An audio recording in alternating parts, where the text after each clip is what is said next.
नमस्कार दोस्तों, story book 12 में आप सभी का स्वागत है।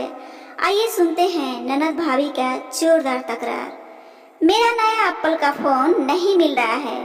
थोड़ी देर पहले मैं अपने कमरे में जन्मदिन में आए उपहार रखने गई थी, तब यही डाइनिंग टेबल पर रखा था और जब वापस आई तब यहाँ नहीं है।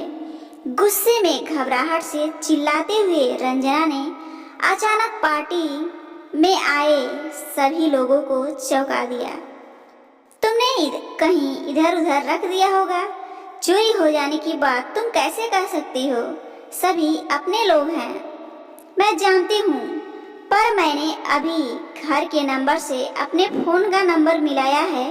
घंटी भी नहीं बज रही है और नंबर भी इनवैलिड बता रहा है। ये सब काम तो कोई चोर ही करेगा ना। हो सकता है कि चोर ने मेरी सिम निकालकर फेंक दी हो। बाहर से तो कोई घर में आया नहीं है। ये किसी अपने का ही काम हो सकता है। मेरी माँ ने मेरे लिए कितने प्यार से भेजा था, रंजना ने रोते हुए कहा। रंजना इस घर की बहू है। चूंकि इस घर में उसका पहला जन्मदिन था, इसके उपलक्ष्य में उसके पति जितेश ने सरप्राइज पार्टी का आयोजन किया था, जिसमें उसके माता पिता और दोनों बहनें शामिल होने आई थीं। वहीं रंजना के मायके में उसकी भाभी को बच्चा होने वाला है, इसलिए माता पिता की जगह उसका भाई ही आया था, जो थोड़ी देर में शामिल होने के बाद जल्दी ही निकल गया। जिसके जाते ही रंजना ने हंगामा शुरू कर दिया था। सास बोली, बहू, क्या तुम मेरी बेटियों पर इल्जाम लगाना चाहती हो कि उन्होंने तुम्हारा फोन चोरी किया है? अरे, उन्हें चोरी करने की क्या जरूरत है? ऐसे 10 फोन तो वो खुद ही खरीद सकती हैं। दोनों के पतियों का अच्छा खासा व्यवसाय है, संपन्न घर में ब्याह हुआ है उनका। अरे, मुझे तो लगता है कहीं तुम्हारा भाई ही तो फोन वापस नहीं ले गया।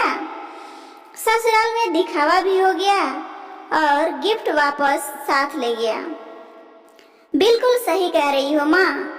आप और सिर चढ़ाओ अपनी बहू को। देख लिया, आप ही की बेटियों को चोर बना दिया। छोटी वाली ननद ने आंखें तैराते हुए कहा। वहीं बड़ी ननद ने बात को संभालते हुए रंजना के कंधे पर हाथ रखा। भाभी, घर की चीज घर से कहीं नहीं जा सकती। एक बार हम सब मिलकर वापस ढूंढ लेते हैं, शायद मिल जाए। दीदी, मैंने सारा घर देख लिया। मुझे अब नहीं रहना इस घर में जहाँ सभी लोग चोर हैं। मैं अलग रहना चाहती हूँ और फिर मेरा पति अच्छा खासा कमाता है। मैं क्यों सास ससुर व आप जैसी नंदों की गुलामी करूँ? रंजना गुस्से में कहे चली जा रही थी, तभी ननद के बेटे ने पलंग के गद्दे के नीचे छुपे फोन सभी के सामने लाकर दे दिया। अच्छा, तो ये सब इसलिए किया जा रहा है क्योंकि तुम हम बूढ़े सास ससुर को अपने साथ नहीं रखना चाहती। मेरी बेटियां व उनकी खुशियां तुझसे देखी नहीं जाती। अरे, अलग ही होना है तो वैसे ही हो जाती। इतना सब नाटक करने की क्या जरूरत है? सास मालती जी आंखें दिखाती रंजना को खूब बोली। जरूरत क्यों नहीं? आखिर मैं कब तक अपने सास ससुर की गुलामी करूं? अलग रहने में जो मजा है वो सभी के साथ रहने में कहाँ? आखिर कब तक यूं हर दावत में मुझे इन सब लोगों को झेलना होगा? अपनी भी कोई पर्सनल जिंदगी होती है। रंजना ने अपनी चोरी पकड़े जाने पर आंखें चुराते हुए कहा। तभी पति बोला, रंजना खबरदार, जो अब एक शब्द भी और कहा। बहुत हुआ तुम्हारा नाटक। इतनी देर से मैं कुछ बोल नहीं रहा तो इसका मतलब ये नहीं कि तुम कुछ भी मेरे परिवार के खिलाफ बोले चली जाओ। हाँ छोटे, तू बिल्कुल सही कह रहा है। अभी के अभी इसे इसके मायके वापस भेज दो। अभी हम पर चोरी का इल्जाम लगाया, कल को कोई और बड़ा इल्जाम लगा दिया तो हम कहाँ जाएंगे? छोटी बहन एक बार फिर ताव में बात बोल गई। तब बड़ी बहन बोली, छोटी कहाँ जाएंगे हम? अरे जैसे तूने अपनी ननद पर चोरी का इल्जाम लगाकर उसका मायके आना जाना बंद कर दिया, वैसे हमारा भी मायके आना बंद हो जाएगा। बड़ी बहन रेवा बहुत गुस्से में थी। तभी छोटी बहन के पति आयुष जी हाथ जोड़कर सभी के सामने खड़े हो गए। उनकी आंखों में आंसू थे। वे बोले, आप सभी को कुछ कहने की जरूरत नहीं है, ये सब एक नाटक था। छोटी को सासू माँ ने शुरू से ही कुछ ज्यादा ही सिर चढ़ा रखा है।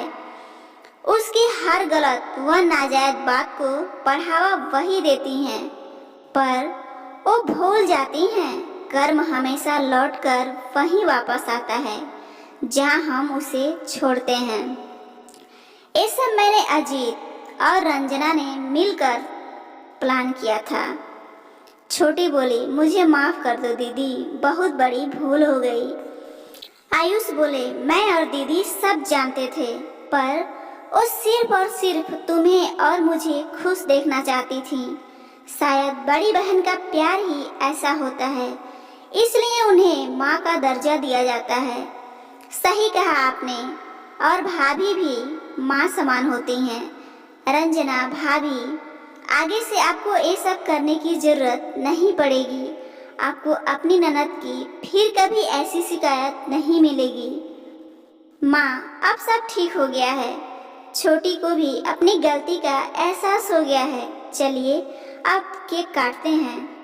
सब लोगों के चेहरे पर एक मुस्कान दौड़ गई। दोस्तों, छोटी छोटी बातें तो हर घर में होती ही रहती हैं, और कुछ बातों को जानबूझकर तुल दिया जाता है, जिसके पीछे एक अलग ही मंशा व कहानी होती है। पर रिश्तों की सही परख ऐसे समय में ही होती है। अपनों को उनकी गलती का एहसास जरूर कराना चाहिए। कभी कभी हम स्वार्थवश या फिर मोहवश सही गलत भूल जाते हैं, पर भूल कर भी जो अपनी गलती सुधार ले वही सच्चे रिश्ते निभा भी सकता है और बना भी सकता है। तो दोस्तों, ये छोटी सी कहानी आपको कैसी लगी जरूर बताइएगा, और ऐसे ही पारिवारिक कहानियाँ रोजाना सुनने के लिए इस चैनल को जरूर सब्सक्राइब कीजिए। धन्यवाद।